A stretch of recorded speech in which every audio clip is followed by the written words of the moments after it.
Rays designate C.J. Cron for assignment. On Tuesday that 1B/DH was among the players designated for assignment in order to make room on the 40-man roster ahead of the Rule 5 draft. Cron, 28, is coming off of a great offensive season for the Rays, batting .253/.323/.493 with 30 home runs and 74 RBI in 560 plate appearances. However, Cron is in his second of 3 years of arbitration eligibility. Cron was due a raise on his $2.3 million salary from 2018. MLB Trade Rumors projects him to earn $5.2 million in 2019. Designating Cron is an odd move until you realize it's the Rays, who have really milked the small market brand for all it's worth. Earlier this year, the club controversially designated outfielder for assignment in order to create roster space for Cron when they acquired him from the Angels. Dickerson ended up getting traded to the Pirates and had a fine year himself, earning $5.95 million. It's also worth noting that bat-only 1B/DH types have been devalued across the league over the last several seasons as teams have become legitimately acclimated with analytics.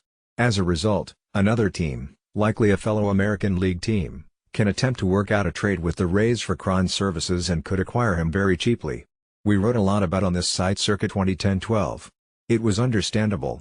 Kelly was a big-time draftee for the Red Sox and famously split time as a shortstop and a pitcher in the minors, with some people even wondering if he could do it full-time. The Sox put the kibosh on that pretty quickly, as he became the top overall prospect in the Boston organization as a pitcher.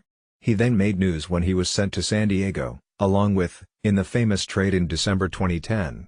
He made his big league debut for the Padres in late August of 2012. Holding a pretty darn good Atlanta Braves team scoreless for 6 innings, striking out 4.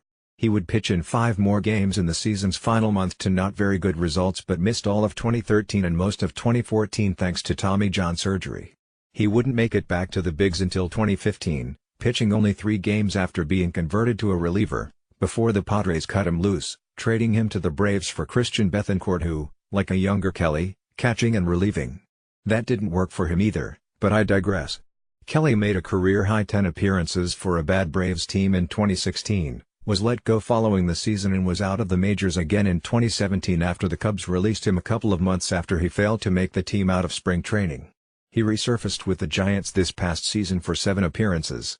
The Giants cut him loose last month. Now Kelly's journey takes him across the ocean. That he's signed with the LG Twins in the Korean baseball organization.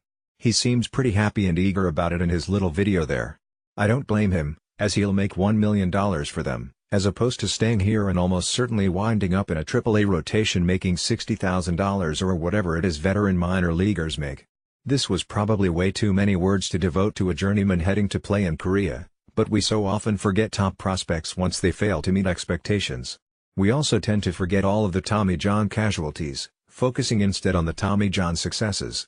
As such, I wanted to think a bit about Casey Kelly. I hope things work out well for him in the KBO and a baseball player who once seemed so promising can, after a delay, find success of his own.